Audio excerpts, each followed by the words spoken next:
Welcome to the Metabolic Link, a medical and science-focused podcast that explores the common thread of metabolism in health and disease.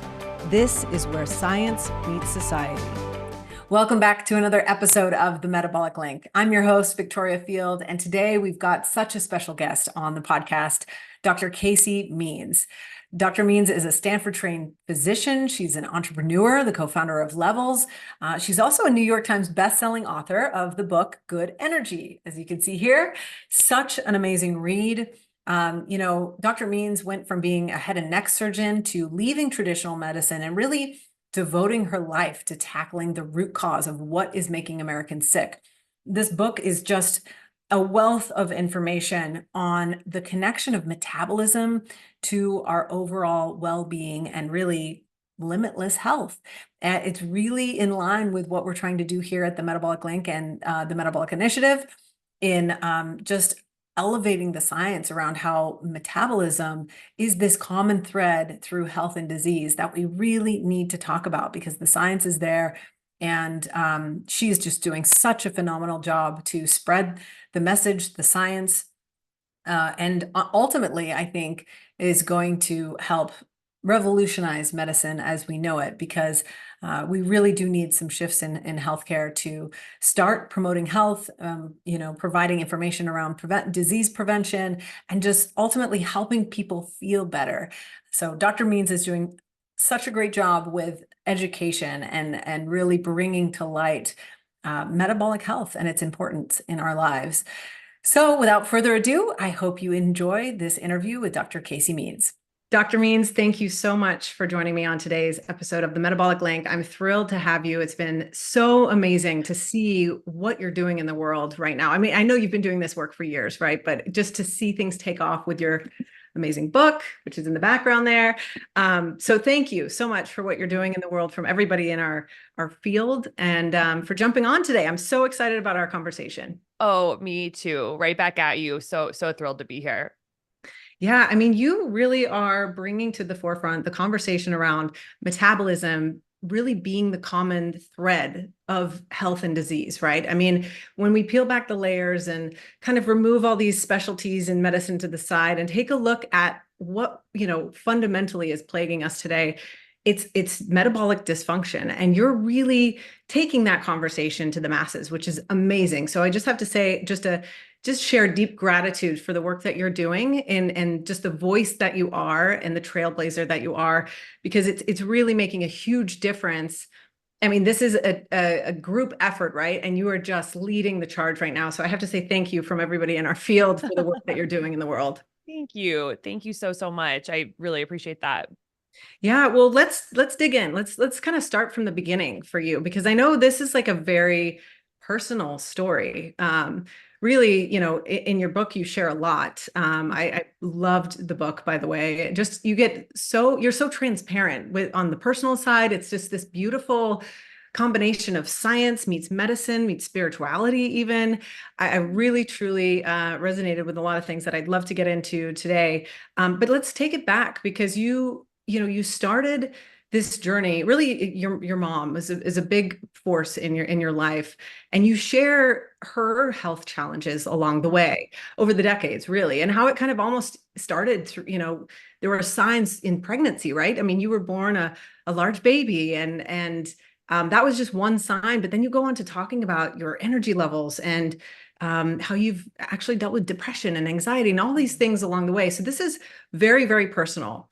And then you went on to become an incredible physician, but completely did a 180, as a surgeon. And so I would love for you to kind of, from your, in your words, share that journey and what that's been like for you.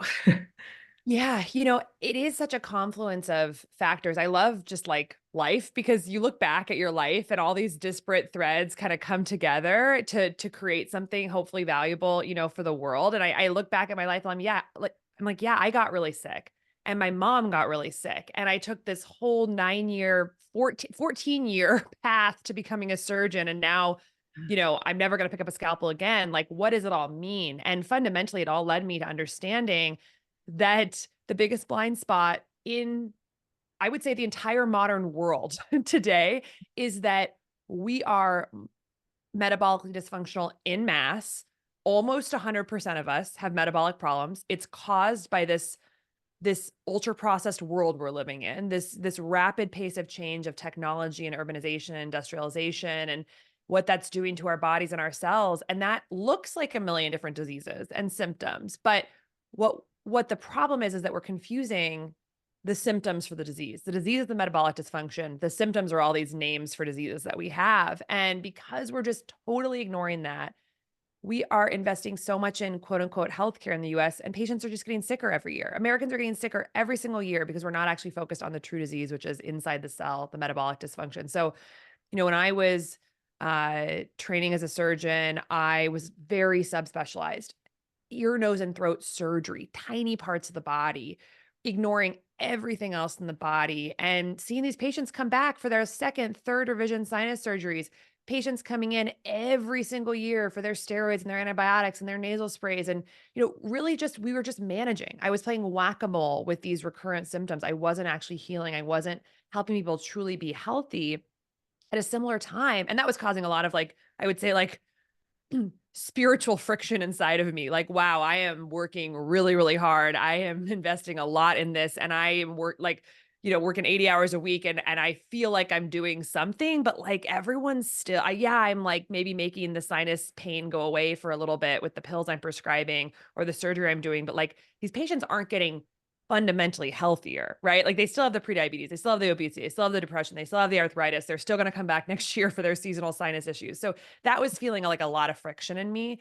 Then simultaneously, my mom, who's my best friend, she's sort of the archetypal patient of American patient of someone who's very dependent on the healthcare system, very loyal to it, really a believer in it, but ultimately let down by it in the ultimate way, which is that she died prematurely and paid the ultimate price, dying probably 3 decades before she needed to because of 40, 50 years of total missed warning signs of brewing metabolic disease that just got ignored until she finally got the loudest warning sign, which was cancer. And, she died from cancer. But throughout the 40 years prior, like you said, she'd had a huge baby. I was almost 12 pounds. That's fetal macrosomia. That's a clear sign of metabolic dysfunction.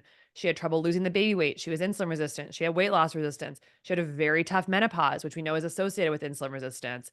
She Mhm. then racked up all the American diseases that basically create the criteria for metabolic syndrome: high blood pressure, high cholesterol, high blood sugar, and then ultimately got cancer. And of course, the healthcare system looked at this and said, oh my God, she was so unlucky. She had all these different diseases. And then this cancer out of the blue. But what we know, what science really tells us is these are all fundamentally on the metabolic disease spectrum. But because that's a blind spot in our healthcare system, because we actually incentivize basically managing and sick care rather than prevention and proactive health, it's just ignored. And so she went to the cardiologist, she went to the endocrinologist, she went to the oncologist, she went to the OBGYN, she went to all the different specialists. And of course, no one was putting the pieces together for her that this is We're actually a talking, simple right? metabolic problem. Yeah. And then my personal health journey, was the third piece of this, the third leg of this stool, which is that as I was in my late 20s, I'd gone from being this vibrant, full of life, just joyful, creative, very smart young person to a shell of myself. And I basically, in my late 20s, I was depressed. I had acne, I had belly fat, I had IBS. I literally couldn't make a solid stool. I had chronic pain. And I'm like, what has happened?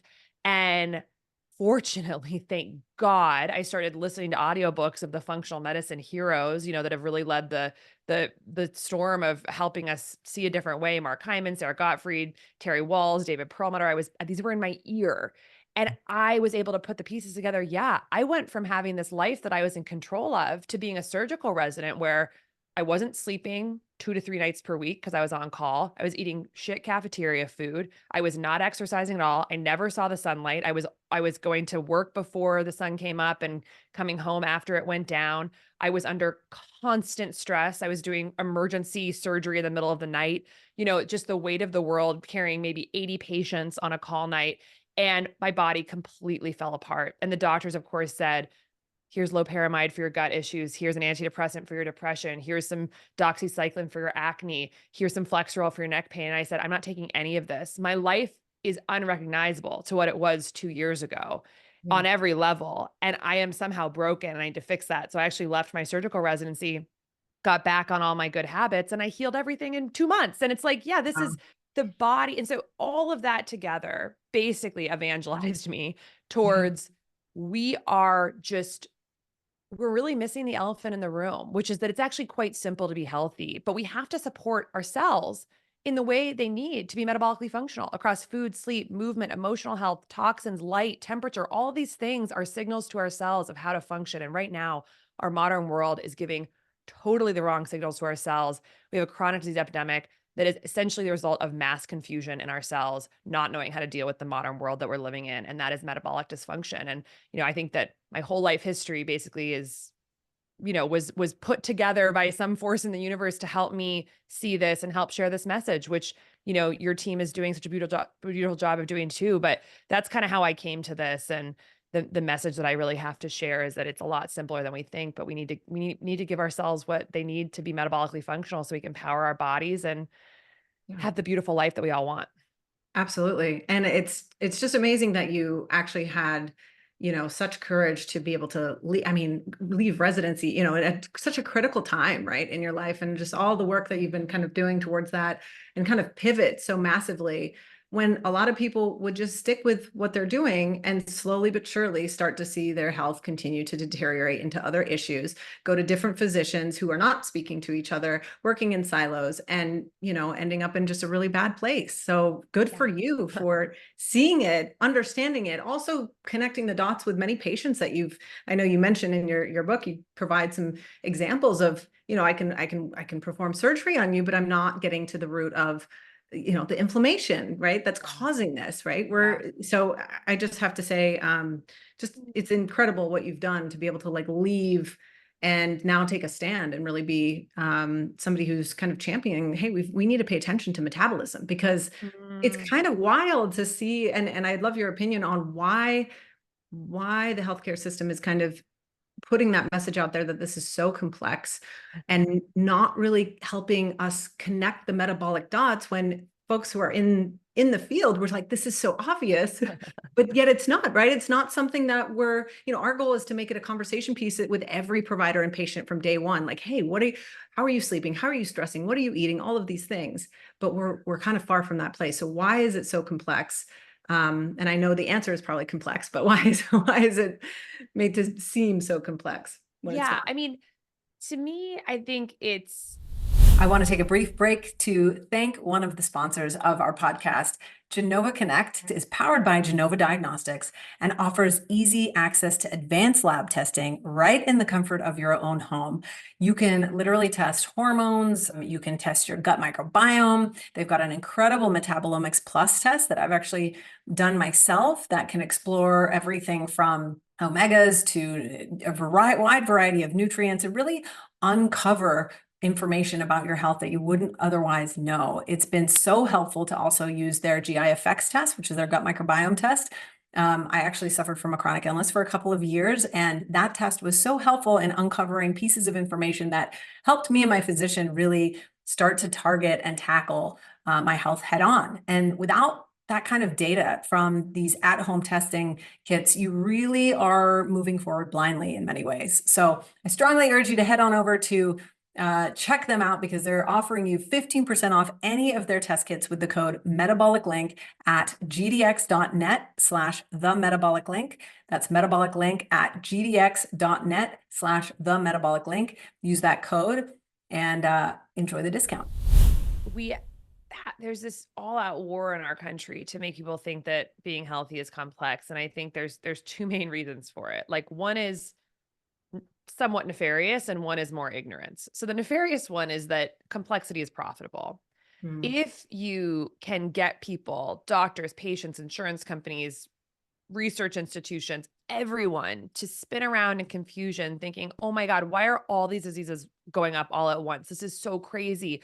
Autoimmune disease, infertility, cancer, Alzheimer's, dementia, type 2 diabetes, obesity. Oh my God, this is so scary and crazy. We just need to have more doctors. People need to go to more doctors with this. We need to take more pills. We need more shots. We need more surgeries. Got to get on top of this. Well, yeah, that literally is what drives the $4.3 trillion healthcare system.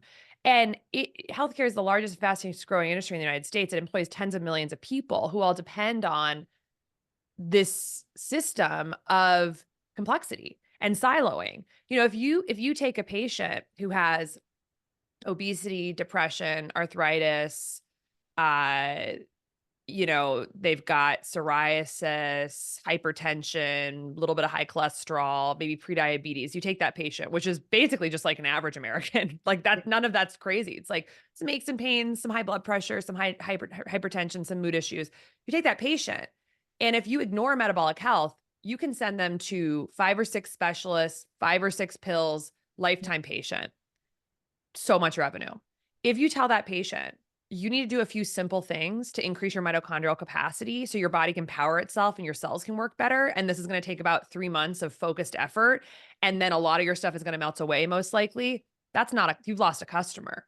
Yeah. So that's the financial reality of our healthcare system, is that a sick patient is profitable and a healthy patient is not. So until that changes, it's going to be very, very difficult to turn the ship. The more ignorance piece of it is actually that when we were classifying diseases and naming diseases over the past a few hundred years, we did not have the tools we have to understand a lot of this sort of more like invisible intracellular physiology that we know now. We know now that mitochondrial dysfunction, oxidative stress, chronic inflammation, these things are driving almost every chronic disease. That science is clear. It's not even a mystery. It's like, and we now know that we have ways to see the invisible stuff happening inside of cells and see those connections between diseases. But when we were naming dementia and type 2 diabetes, and we didn't have that. So we described them the best we could, which was the symptoms and the biomarkers and like how the tissues look under the microscope. That's called histopathology. So we took those things. And if by that criteria, like, of course, fatty liver disease is different than Alzheimer's, dementia, or depression, or hypertension. Like, of course they're different. Hypertension is the constriction of blood vessels and endothelial dysfunction in the blood vessel lining. And if you look at those tissues under the microscope, they look very different than hepatocyte in the liver that's filled with fat. Totally different diseases. Right. So we got stuck on that of like, okay, because the outcome looks different, they are different.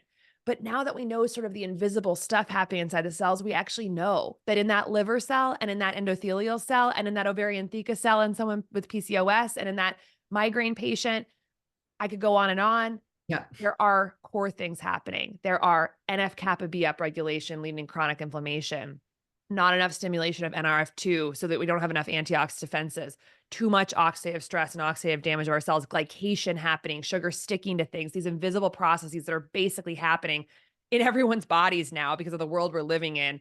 And in a liver cell, those invisible processes will look like fatty liver disease. In the brain, it will look like migraine or chronic pain or depression or Alzheimer's, dementia, or ADHD. In the ovary, it will look like polycystic ovarian syndrome. That does it. So we're confusing the symptom for the disease. The disease is the invisible part inside the cell. So that's more like, I just don't think we've caught up. Like, I think we're just so wedded to that past model of disease classification. It's very hard to practice what is called network and systems biology, which is actually looking at the connecting points physiologically, intracellularly between diseases. If we moved clinical medicine towards that, we'd realize actually we need way fewer specialties. We need like the mitochondrial dysfunction specialty, which would treat a ton of different diseases. And of course, that's what you're working, that's what we're all pushing towards. But I think those are two of the main root causes. And then unfortunately, because so many people are making so much money off of it, there's not a lot of incentive to like update the operating system. Yeah, it makes a lot of sense. I mean, wouldn't that be a beautiful thing if we had just this one specialty for all the entire body is connected here and we're, focusing on the whole person. I think that would be just, it would revolutionize healthcare as we know it. So, well, let's talk about what factors are at play here. I think you list about 10 in the book in terms of environmental based factors that, and you kind of briefly touched on them real fast, but I'd love to kind of go through them. That's sort of impacting or even destroying our mitochondria and making it hard to function. Yeah. Like in deeply researching this and with the curiosity I sort of got from being disillusioned in healthcare, I started going to PubMed and digging. And fundamentally, like, there's a lot of aspects. What's happening right now that's unique, 2024 Western world, is that all the ways our environment has changed in modernity, for whatever reason, this is the challenge our generation has to bear. Yeah. All the ways we're living now are like synergistically hurting the mitochondria. The Right. poor mitochondria is getting, so you look at the research and you actually can trace all the ways our environment is, the norms of our environment, how they actually specifically and for different reasons impact the mitochondria. So the mitochondria is like unfortunately the loser in the world today. And we basically all have to become these like protectors of it and and understand enough about it to know how to protect it. So the parts of modernity that are doing this, that it's diet. I'll run through them really quick and then I'll dive in a little bit more. But we're talking about across diet, how our diet has changed, our movement patterns, our sleep patterns, our emotional health and stress levels, our relationship with environmental toxins, our relationship with light, and our relationship with temperature. Yeah. And one I would add to that, that actually sort of fits in environmental toxins, is just the amount of medication that we're taking. So just like over the counter medications galore and even prescription medications. So with food, things have changed so much. About 150 years ago, over 90% of Americans were growing their own food. Like they would literally go out for dinner, pick vegetables and eat them, freshest, nutrient rich. We know that the second that food comes out of the soil, it immediately is losing its nutritional composition and it's degrading. And so now the average piece of food travels 1,500 miles. Back then it was traveling 15 feet. And Right. so our diet is so nutrient poor. Our soil is destroyed by industrial agriculture, tilling, no cover crops, synthetic pesticides. We put, animals into squalor situations, in confined animal feeding operations. So the molecular composition of the meat that we're eating is like terrible, omega-6, inflammatory, filled with excess hormones. So food is not what it once was. And what that does is it makes our cells not get what they actually need to function properly. Because food is, of course, the nutrients that build our cells, tell our cells what to do. But it's not only not meeting their needs, it's overburdening them with things they cannot process Right. effectively, like astronomical amounts of glucose and fructose and omega-6 fats and things like that. So that's one. That's diet. Sleep, we're sleeping about 25% less on average than we were 100 years ago. In my research for the book, I was astounded that it's not just sleep quantity that we need to be thinking about. It's sleep quantity, it's sleep quality, and it's sleep consistency. So how regular are your bedtimes and wake times? Independently, all three of those factors impact our mitochondria. So sleep has changed. Obviously, now it's so fragmented with our devices and the lights and the beeping and even those little green lights on the smoke alarms in the room. There's just brightness everywhere. We need a dark room. We need uninterrupted sleep. It's critical. With movement, oh my gosh. I mean, the average American is sitting 80% of the waking day. And then, of course, we sleep for the other part of the day. So we're these miraculous bipedal organisms that have the ability to walk on 2 feet on this stunning planet that we have. And we're choosing to lock ourselves in chairs, in rooms all the time. That's destroying our health. And the reason for that is because the body in motion has physiology that helps the mitochondria. And it's what's really cool about it is that like every different way we move has a different way of positively stimulating the mitochondria. Like it's so fascinating. If we're resistance training, we're really focusing on building more, muscle hypertrophy, building new muscle cells. We're 3D printing new mitochondria. We're increasing our mitochondrial density. We're doing that high intensity interval training or that zone 2 training. We are activating mitophagy. We're recycling mitochondria. We're making each mitochondria have better. When we're walking or doing yoga, more like lower intensity activities, we're disposing of glucose. We're not necessarily stimulating mitophagy or biogenesis, but we're just disposing of all this excess substrate through the mitochondria. So all the ways we move have this beautiful potent stimulus for different aspects of mitochondrial health. And now we're just not moving. Literally, it's like out of that movie Wall-E, where we're just floating around ordering food in our like little robotic chairs. It's so devastating and such a missed opportunity. Just briefly on the others, I think emotional health and stress. I mean, this one I feel like is so under-recognized. I don't think we realize how in the past 15 years with these new smartphones that we have, like it's basically digital terrorism. We are wired to look at fear-inducing media. And so our phones, to get us to use them more, the news channels are streaming just like constant fear-inducing sensationalist media to our eyes 24/7. Our mitochondria I think one thing we don't realize is that mitochondria are not just our energy producers, they are also kind of the motherboard of the cell that helps direct where energy is going to go towards. So if our body is constantly getting fear-inducing stimuli, like through our phones or even through like unhealed childhood trauma or whatever it is, basically that tells our mitochondria, ooh, do not push energy towards repair and homeostasis and thriving. Push energy towards defense, alarm, threat, inflammation. So we're literally just letting this stuff stream into our eyeballs, then channeling our resources towards defense and alarm, which of course is antithetical to our thriving. And then across environmental toxins, we have 80,000 synthetic toxins in our food, water, air, personal care products, home care products. This is unprecedented, unregulated by industry. It's a scandal, the amount of synthetic toxins that are in our world right now that just we can, it's virtually unavoidable now. The PFAS, the parabens, the phthalates, all of it. Um, we have to always be on the defensive now with our air, our water, what's on our food. And then light and temperature, we're seeing blue light at night when we're supposed to be in the dark, and we're not going outside and seeing the sunlight during the day. We're inside. This is wild, but we are inside now 93.4% of the 24-hour period. So we're never getting the photon energy that helps our mitochondria know what time it is, and basically sets our circadian rhythms. And then we're blasting our retina with blue light late at night when we're supposed to be sleeping. So basically, long story short, everything in the modern world we're living in is in conflict with what our mitochondria, the information our mitochondria need to do their best work. What does that lead to? A body that cannot make energy properly, that cannot convert food energy to cellular energy properly, underpowered cells in mass. Underpowered cells lead to dysfunction. Dysfunctional cells lead to symptoms.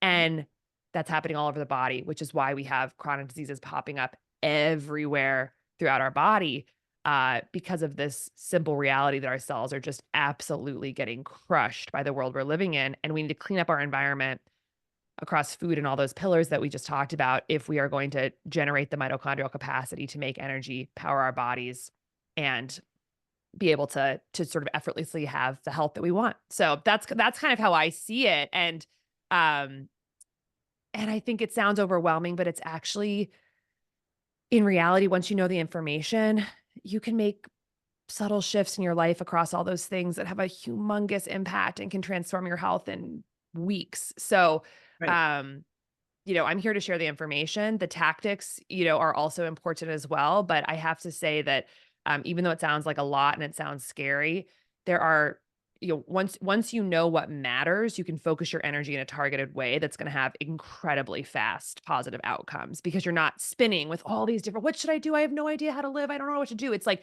what you need to do is support the mitochondria, Right. and you will feel better. Yeah, that's a great point. And I think that's why I love what you talk about through the book and just online. And it's just, we have to take it back to, like, just keep it simple. Let's focus on the mitochondria, and let's not focus on, one specific type of diet or this or that. Let's support cellular health, right? At the foundation. And yeah, it does sound a little overwhelming when you talk about it, but this is also very much, you provide hope through some of the tactics that you've given people. And we'll get into that. But I kind of, want to talk about, you just discussed some of the environmental factors. I want to talk about how those environmental factors really influence, which you've touched on here, but the trifecta of bad energy, right? So you're looking at mitochondrial dysfunction, oxidative stress, chronic inflammation. Those things are at the core of everything, really. So share a little bit more insight for, we have a lot of clinicians that listen to the podcast, but we also have people who are really interested in diving deep into metabolic health. So I would love for you to share a little bit more about those factors and how the environment is really, wrecking us in that Yeah. way. Yeah. I want to say a special thank you to a sponsor of this episode, Element. Now, Element is a zero sugar electrolyte drink mix, free of artificial colors and not so great ingredients. I honestly use it almost daily. I used it all the time when I was pregnant, just to make sure I was hydrated, because it's really easy to lose a lot of water when you're growing a human, but also when you're in the heat of the summer or just being a person day to day, exercising, all the things. And when your hydration levels are off, you can feel really crummy. You can get headaches. You feel really lethargic. And that's where they've been so helpful in helping me manage my electrolyte balance. They actually have these new sparkling waters that are super delicious and so easy to grab and go. They're in cans and they're perfect. My favorite flavor is grapefruit. So I just highly suggest heading on over and checking them out because they're actually offering a free element sample pack with any drink mix purchase when you go to drinkelement.com/metabolic link. That's drinklmnt.com/metabolic link. I hope you enjoy. When I think about mitochondrial dysfunction, I think about essentially you've got this beautiful little machine, complex machine with the electron transport chain and this double membrane. It's like a little machine and it needs to work properly. And just like any machine that we have in our life, our car, our refrigerator, whatever, like it needs maintenance, it needs, to be cleaned, it needs to be tended to. And so because I think basically stepping back, you have to think about like, well, what does a mitochondria need to thrive? Well, it has a membrane. So that's made of fatty acids. So like we need to be giving the body the right fatty acids to build a mitochondrial membrane that's functional. Okay, there's an electron transport chain. What do those need to function? Well, obviously they're proteins, so they need to be made of amino acids and we need really healthy protein and full spectrum amino acids to build these beautiful protein machines. What else? Well, all of those enzymes in the electron transport chain to make ATP require micronutrients in order to function. These are lock and key cofactors that basically allow these little conformational shifts in these proteins so they can work properly and pass those electrons through. So that's things like manganese, magnesium, zinc, B vitamins, vitamin C. They have to bind so we need to give our body those proper nutrients. We need carnitine.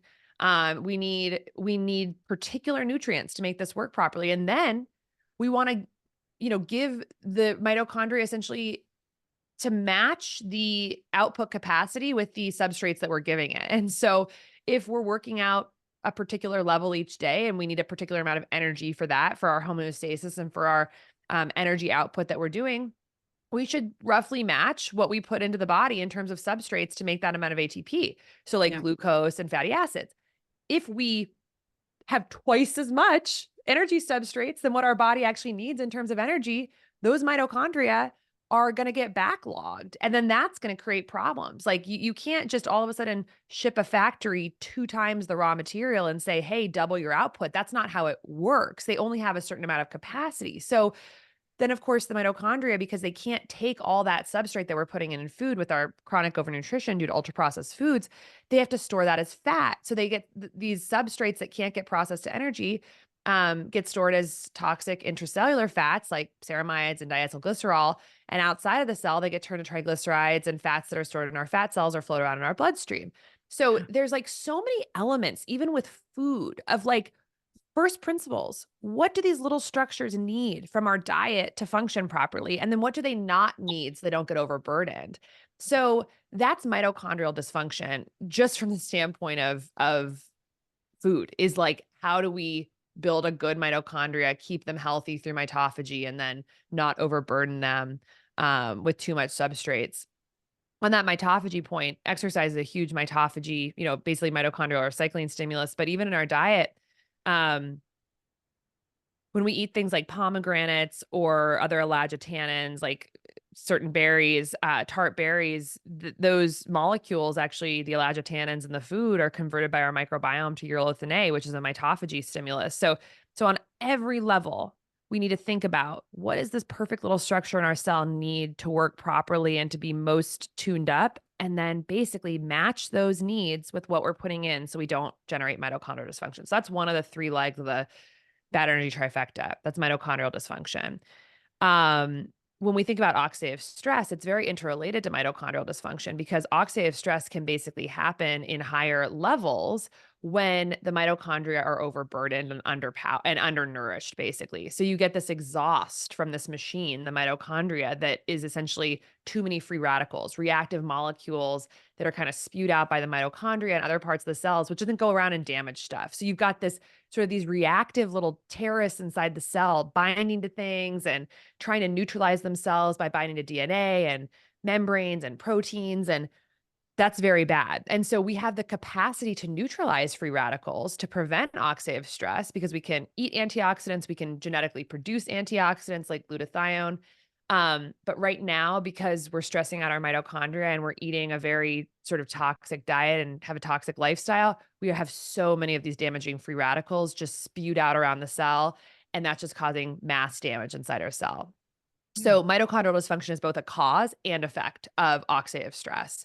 Too much oxidative stress from any cause can also damage the mitochondria. And it's also important to note the food we're eating is just pro-oxidant. You know, these rancid oils that we're eating, industrial or refined seed oils, they are going to promote oxidative stress inside our bodies.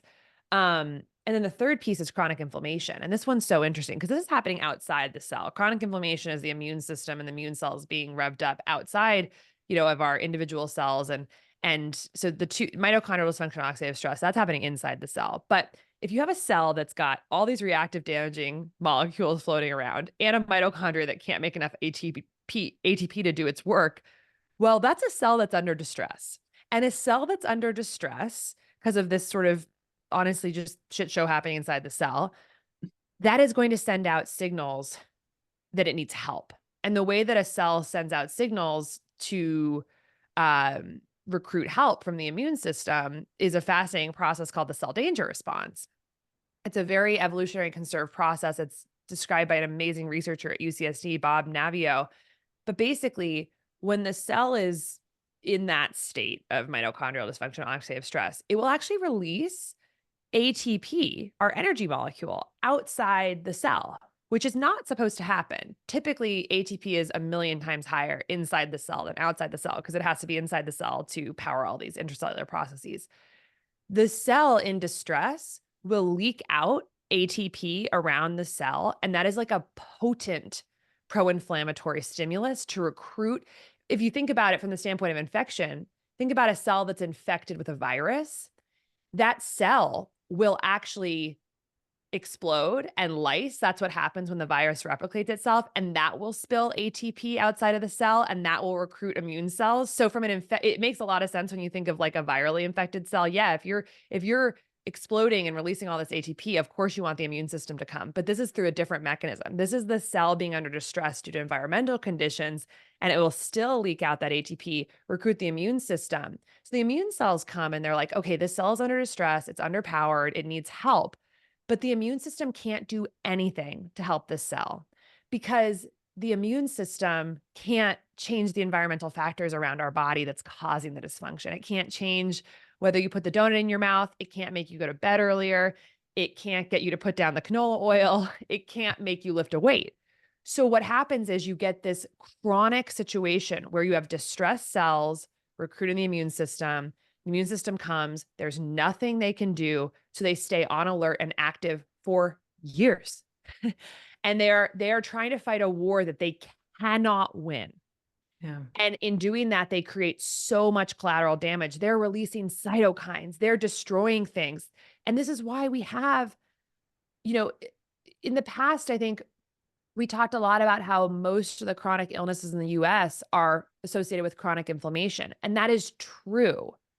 But a point I'm making in the book is that that's the inflammation is still not the root cause. Right. The root cause is actually the cells being metabolically dysfunctional and creating distress and alarm that recruits the immune system.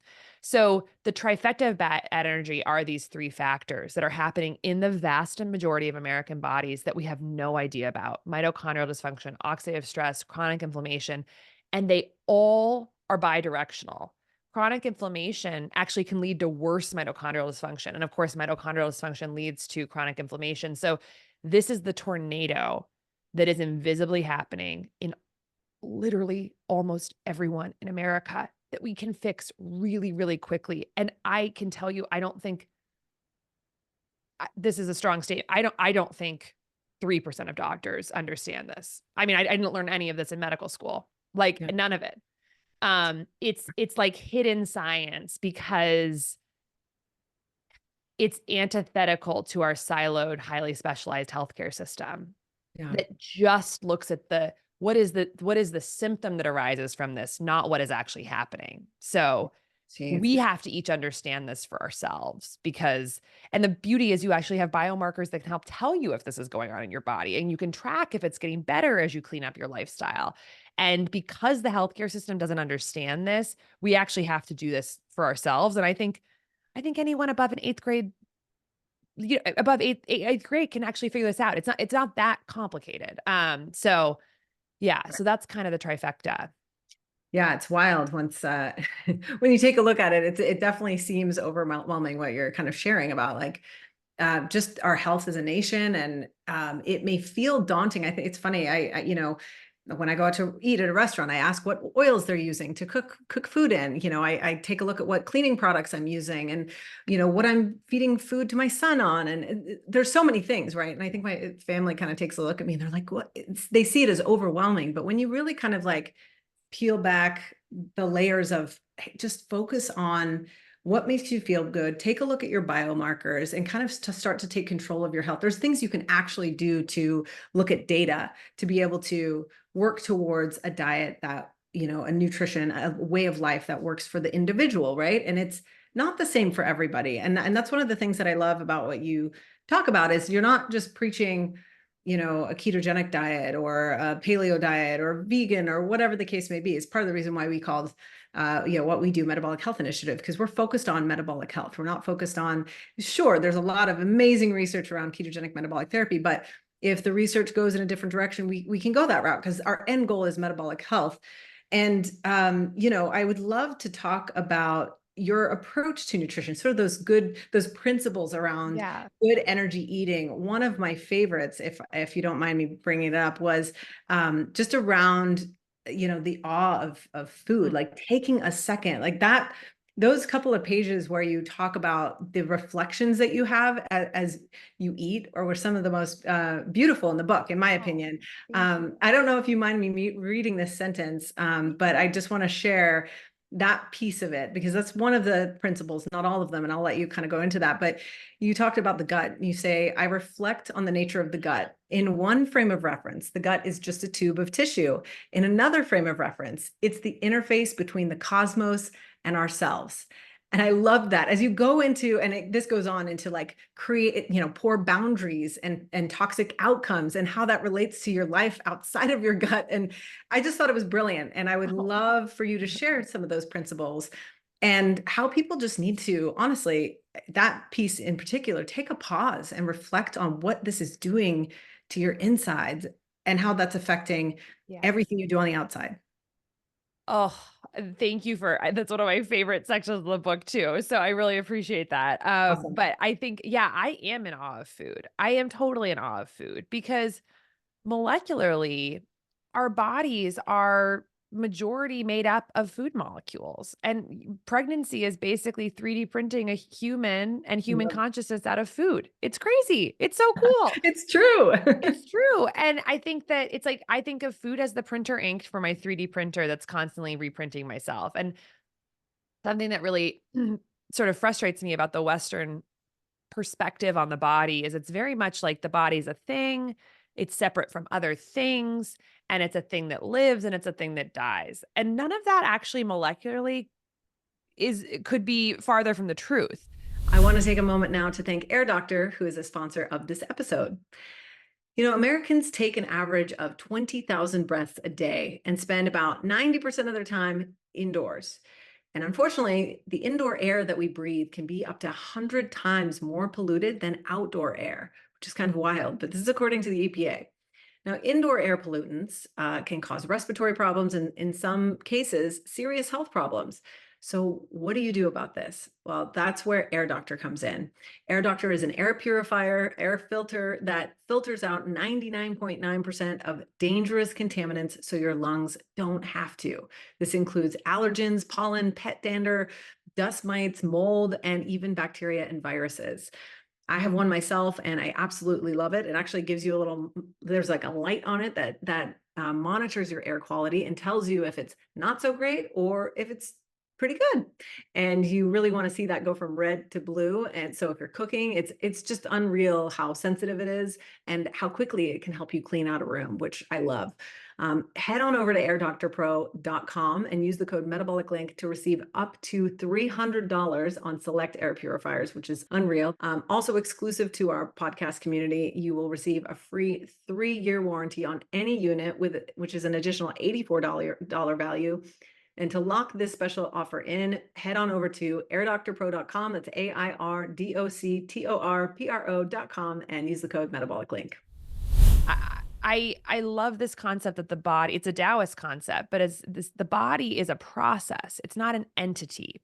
Right. The body we have 5 minutes ago is actually different than the body we have right now, because we're literally shedding billions of dead cells per day and then remaking them through cell division. And every time we're discarding and rebuilding, we do that with food as the substrate that builds it. It's the bricks to build the building.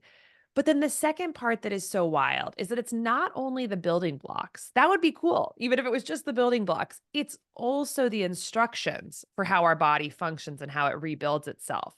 Right. So we know that a lot of food compounds are genetic regulators. They bind to things in the cell, they change our gene expression.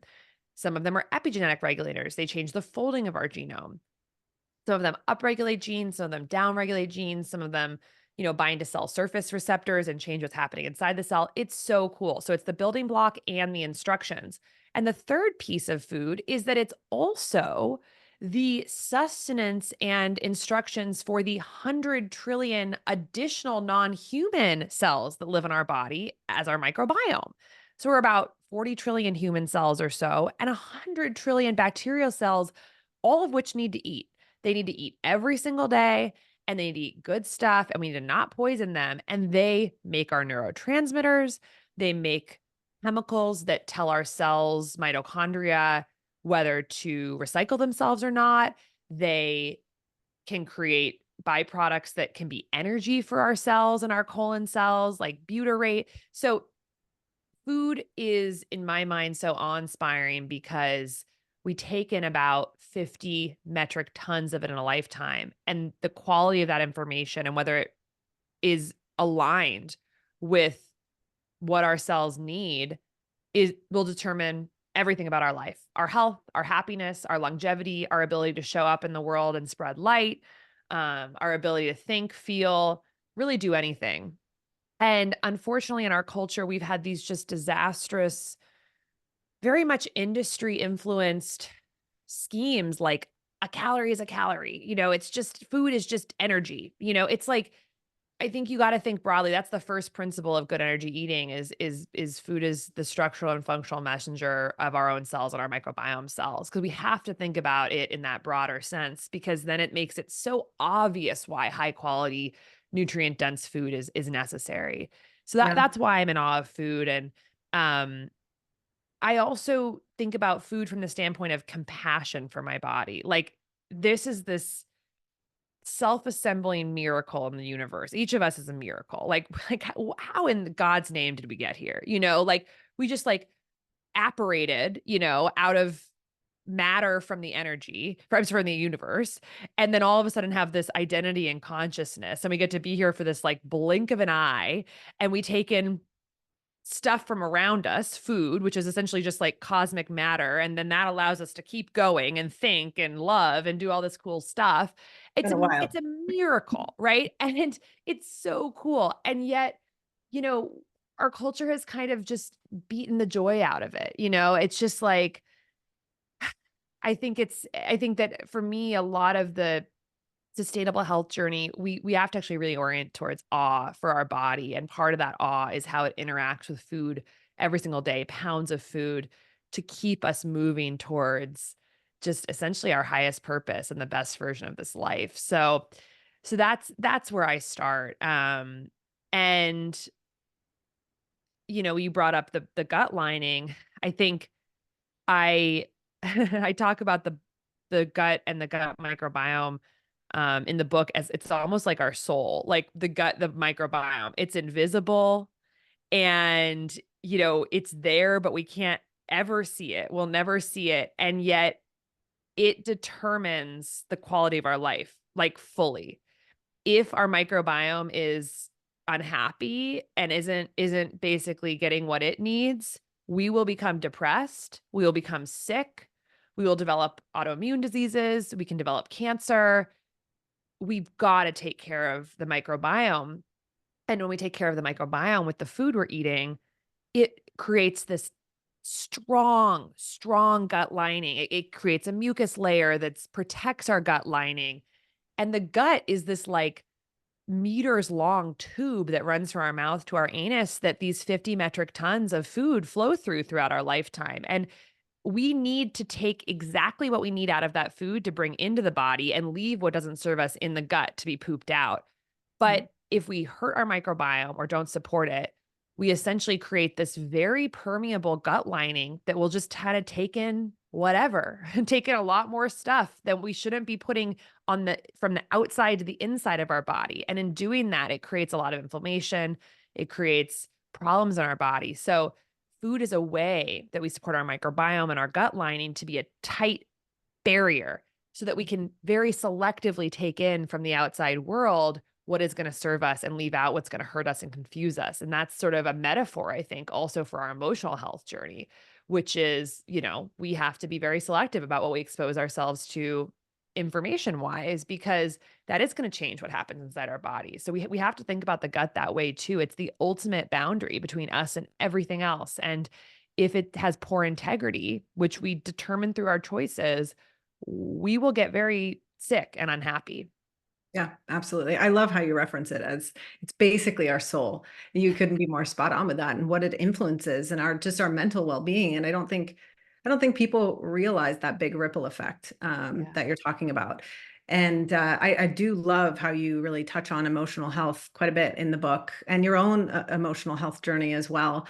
But like healing from trauma and developing self-love, and even making peace with death. That was like one of the most profound things you talked about, that I think so many people have this constant fear of losing the people that they love, right? And you carry that fear and you talk about that. And it was one of the first times that I've read, a book where somebody actually openly shares about this fear that so many of us deal with for one reason or another, right? And you share your journey into being able to ultimately release that and what that's meant for you in being able to just become your true self, right? In this Mhm. process and helping other people. Granted, you had to go through something incredibly difficult, and I'm so sorry about your mom's passing. I can't imagine what you've gone through with that, but to be able to share your journey through that and your relationship with death and the importance of, the emotional piece to this and how that dramatically influences metabolic health. I just thought, like, gives me goosebumps. As I was reading it, I was just like, that is such an important piece that often gets overlooked. This is not just about food. This is Mm, what we expose ourselves to, including the people that we surround ourselves with and all of those things, right? yeah. So just yeah. I'm glad. Yeah, thank you. And I think it's such another Western thing. Like we are so petrified to talk about death. Pretty much the only certainty we all have. The only, I would say, One guarantee. commonality between all people on this planet is that we're going to die.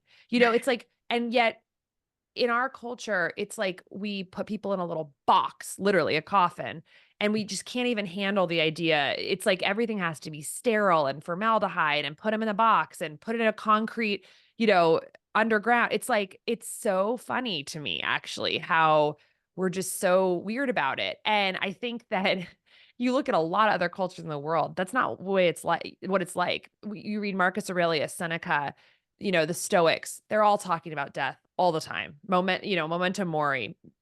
You look at indigenous cultures, like uh, very much talking about the cycles of life and death.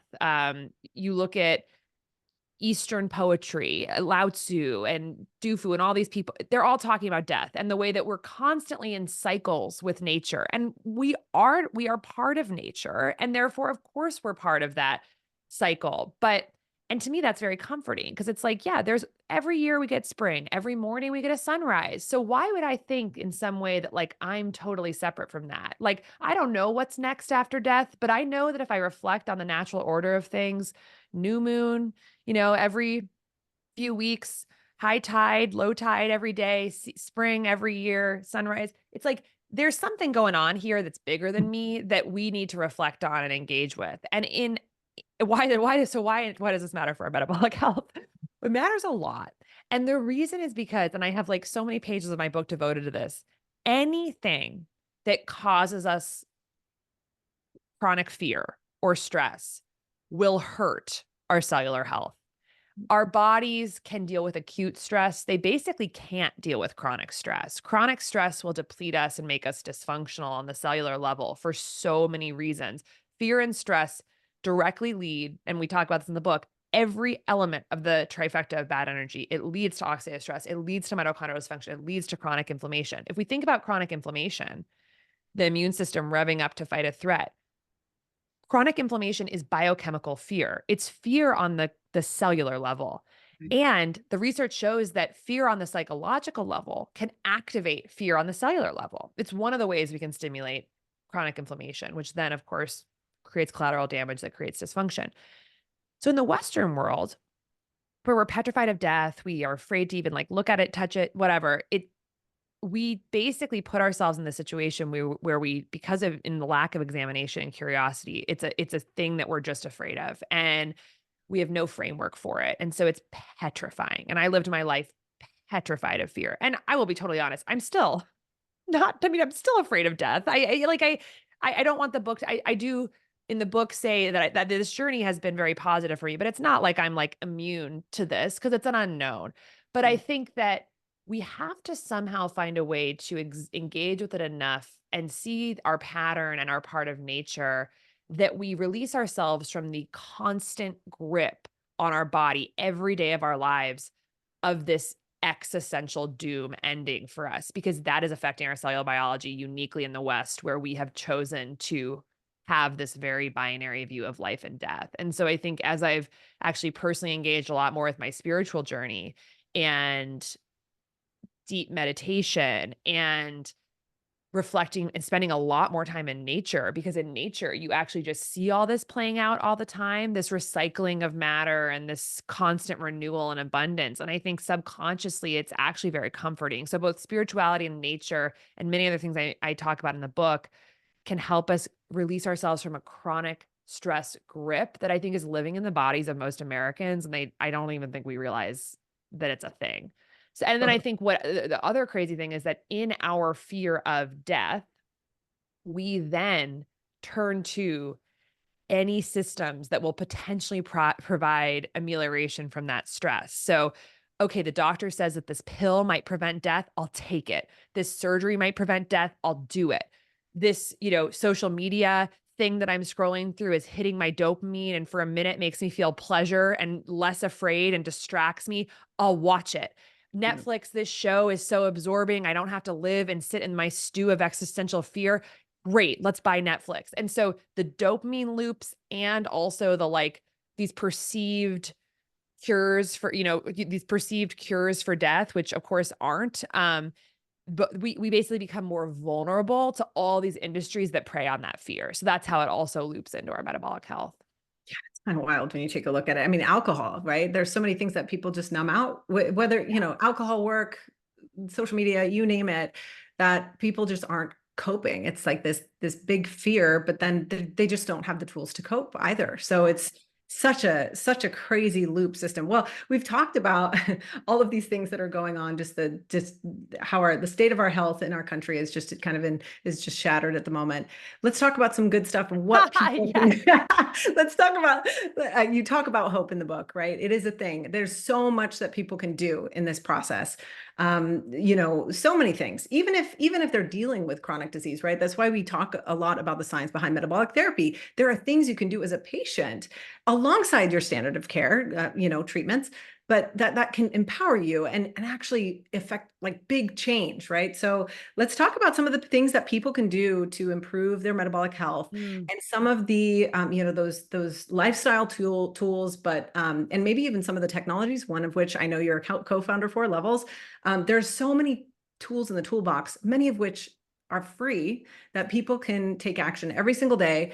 And then I'd love for you to get into a little bit of, the biomarkers yeah. that beautifully explained in the book that I think are really, really helpful, because you give what the current standard it is and what our optimal levels should be. So if you could just share, a little brief action plan for people. Totally. Yes, absolutely. So step one, in my opinion, is know where you stand.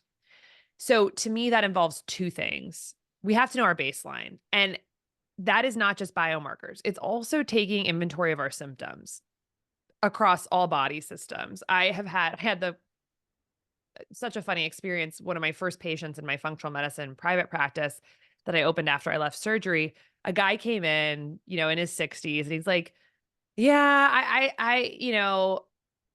he had a couple issues he wanted to talk about." But I was like, "So otherwise, how are you feeling?" And he's like, "I feel pretty good. Like, yeah, just this mainly it's just this issue." But then I gave him my intake form, which has detailed questions about the whole body. He had 42 discrete symptoms. And to Wow. him, and this is just Americans, it's just so normal. Mark Hyman called it FLC syndrome. We all feel like crap syndrome, right? It's like it's so part of our culture to kind of be like a little bit anxious and like have a little acne and not be the weight we want. We're all just like, this is just normal. It's not normal, right? Right. We can feel incredible every single day. Like we should have no symptoms. And so after working with him for a few months, he got down to two symptoms on the same symptom questionnaire. And if we hadn't done that, he wasn't even recognizing that they were issues. And so I do think taking that baseline, and I have a symptom questionnaire on my website at caseymeans.com/good energy. But I think it's really helpful to like take stock of your symptoms and take stock of your metabolic biomarkers. To me, like you can basically do small, medium, large on biomarkers. You can do like basic, more detailed. And then of course it's like there's a kitchen sink version where you're doing everything. But for the Right. basics, which I think most American, like these are ones that we should be able to rattle off every 3 to 4 months, get new values, and just know them over the course of our lifetime. Because if they're in the healthy range, we will slash our risk for every chronic disease. So this is fasting glucose, triglycerides, HDL cholesterol, hemoglobin A1C, um, waist circumference, and blood pressure. Um, and basically these are, and I'm sure people listening will be like, well, what about fasting insulin? And what about, ApoB and LDL? Right. Yes, absolutely. All important. But when we actually look at like metabolic syndrome criteria, we're looking at fasting glucose, triglycerides, HDL cholesterol. Some studies add in hemoglobin A1C and then blood pressure and waist circumference. And for different reasons, which I explain in the book, each of those, they actually each give us a little window into what's happening inside the cell, interestingly. And so we have to trace back, like, what does it actually mean that glucose is high or triglycerides are high? Um, so really knowing your baseline for those, and I put all the optimal ranges and normal ranges in the book. And then, so step one is baseline. Step two is basically taking stock of your life very honestly based on the pillars that we just talked about: food, sleep, exercise, stress, toxins, light, all these different your medications that you're on. And I've got quizzes in my book that help you walk through like a self-examination of like, where is my lifestyle crushing it to support my metabolic health, and where are there big gaps that I could fill in? Right. And then I think the work is, so you take stock and you identify areas where you can really make some improvement. Maybe it's food, maybe it's sleep. And then I pick a few, I say pick three things that you're just like excited about across any of the pillars. Ideally, one of them would definitely be food because that's so important, and commit to them for 3 months. Just like go hard on a few of these mitochondrially supporting habits for like 3 months and then recheck your biomarkers.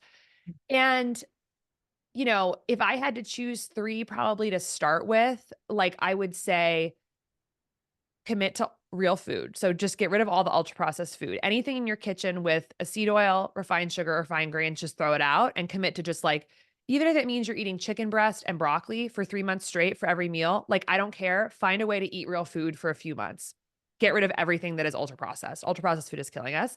Walk at least 10,000 steps a day and maybe clear out any of the scented or, you know, sort of essentially any personal care product or home care product that has artificial scents or colorings, just like throw them out and use like vinegar and water for those 3 months, for your home cleaning, and use, use unscented cast iron soap for, your house cleaning. Just basically get non-toxic products. So those are three things. And in my book, I give 25 examples, but let's say you choose those three, do them for 3 months and then recheck your biomarkers. And I can almost guarantee you that they're going to get better. If you do any of the 25, pick three of any of those 25 in the book, and then take a peek at your biomarkers again. And if they're moving in the right direction, great. Stick with those habits. And if they're not, I would be a little surprised, but maybe try on a couple other habits, and try, but essentially we need to think of this as we got to know ourselves. We have to be the CEO of our own health. We have to make focused interventions that specifically help the mitochondria. And then we have to recheck to know how it's working for us. And if you can keep doing that experimentation and tracking cycle, and also check in with your symptoms, of course, every few months, we get to cut through all the noise of the wellness industry and the health industry and what our doctors are saying, what the influencers are saying, what the podcasts are saying. If you have a sense of what helps and hurts the mitochondria and can check your biomarkers and symptoms every few months, you can know exactly whether your strategy is working or not. It's literally that simple.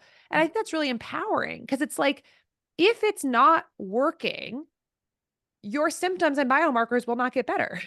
And Right. if it is working, they will get better. So we actually, I think we've had a very disempowering and infantilizing healthcare system that basically tells people like, your doctor needs to be the arbiter of all this information. And I reject that so wholeheartedly. So, um, baseline, take stock, choose a few interventions, recheck, and just really get curious about that journey. That's how I would approach it.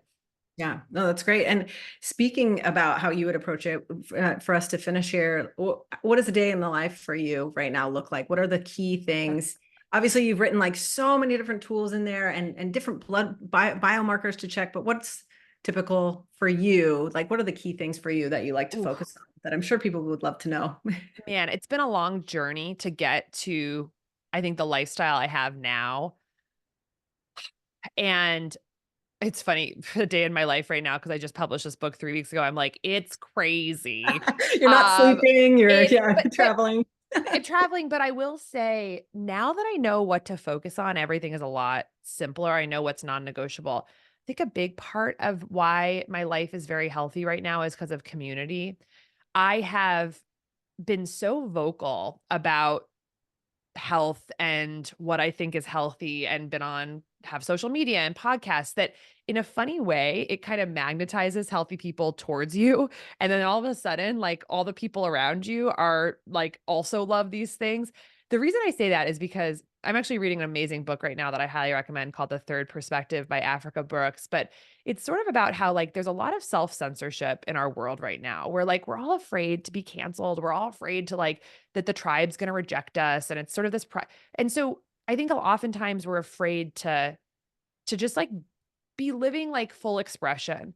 But the problem with that is that then you're not going to attract and magnetize people that are going to help support maybe like the health journey that you're on. So I would just say, like, part of this is just like living, I think, out loud about what your values are and what you want to bring into your life. And it will be easier to find people who can support you. So, I think having friends and having my family and having my partner all be very aligned on this, which in part is them. It's in part because I have been so vocal about this too. People know where I stand and how I'm willing to live and what I tolerate. And so it creates that. So that's just people seek out people around you, seek them out, and also magnetize them by living really authentically with what the world you want to live in.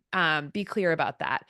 And so, because community makes everything so much easier. The fact that my partner wants to do all this stuff together makes it 100 times easier for me. And the fact that my family's into it and all of that. So, but that's been a journey, right? That's been like a 10-year journey for me, for like my family going on this journey together, ultimately finding the partner who's going to be on this journey with me, and all of that. So community, um But, I really strive to get, um I really strive to get enough sleep. For me, knowing myself, I've learned that if I'm getting less than 7.5 hours of sleep a night, I am not going to make good food choices. I'm not going to work out, and I'm also going to have more stress. Right. So I think everyone needs to figure out like what their linchpin is. And for me, what I've learned is that a linchpin for me, that all the other dominoes for me fall after sleep. And so even if that means that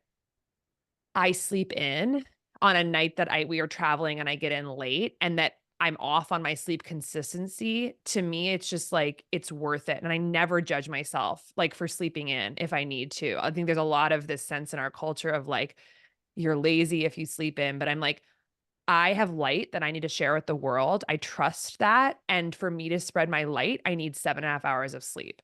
And so just being ruthless about that. And when I'm home, I really try and have like set bedtimes and wake times. But if I'm traveling, the thing I prioritize is quantity. I'm like, I want high quality 7.5 hours. And to me, 7.5 hours of sleep means I'm in bed for almost 9 hours, because with my wearables have showed me that with the micro awakenings and things like that, I actually have to be in bed for close to 9 hours to get 7.5 hours of solid time of sleep. So for me, that's a big one. I start every day by walking into my backyard and meditating for about 10 minutes with my partner.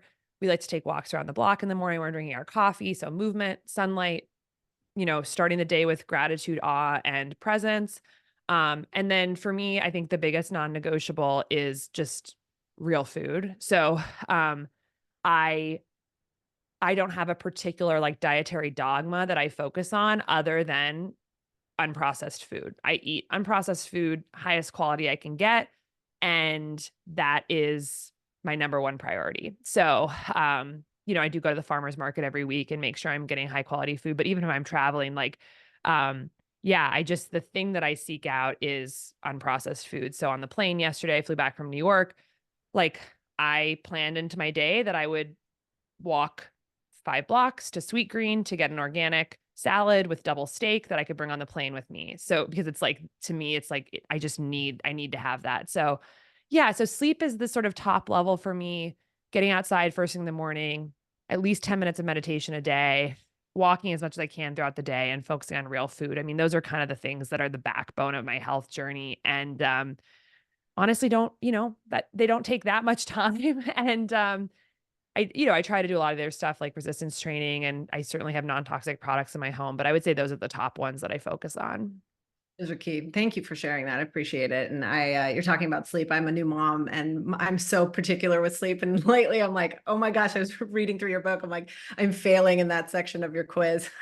Oh, But you man. got to do what you got to do, right? And get Ha back on it. And it's wild. Congratulations. Oh, Do you thank have you. any, like, being someone who's cognizant of sleep and the metabolic health effects, like, how have you kind of figured out how to get enough are you able to, over the course of a whole night or with naps, get enough sleep, or what how is it looking? It's been wild. It's, every 3 hours I'm up overnight. And so I've just tried to really make sure that even though I'm not getting adequate sleep, or it's like disrupted sleep, like if I can take a nap, I will, which is challenging with a little guy. But it's really difficult to manage. So I make sure I'm like on it with all the other things that I can be Yeah. focused on, right? So like Yes. getting sunlight in the morning, all of those things that you're mentioning, I really try to make an effort, because it's wild when you go from being so particular with certain factors to not.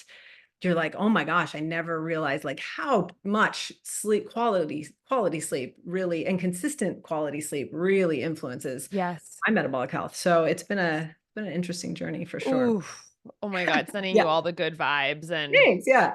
yeah, It's yeah. amazing, and it's worth it. And it brings joy and community and all those other things. So, one day at a time. But thank you so much for sharing that, and your insights and everything you're doing in the world to really push the message around, metabolic health and metabolism. And I mean, our goal here at the Metabolic Initiative is really to make this a part of the conversation, to really revolutionize medicine Yeah. through focusing on nutrition, food, what we're doing, the choices that we're making every single day, right? And you are doing such a phenomenal job to educate other people. So thank you for coming on today, and sharing, this time with me. I could talk to you for hours and I won't take up all of your I time, know. but thank you so much. And share where people can find you. I know you mentioned CaseyMeans.com, which Yeah, is that's great. kind of the hub of everything I do is caseymeans.com. And but I'm on social media, Instagram, I'm at Dr. Casey's Kitchen, and actually on all the other platforms, I'm Casey Means MD,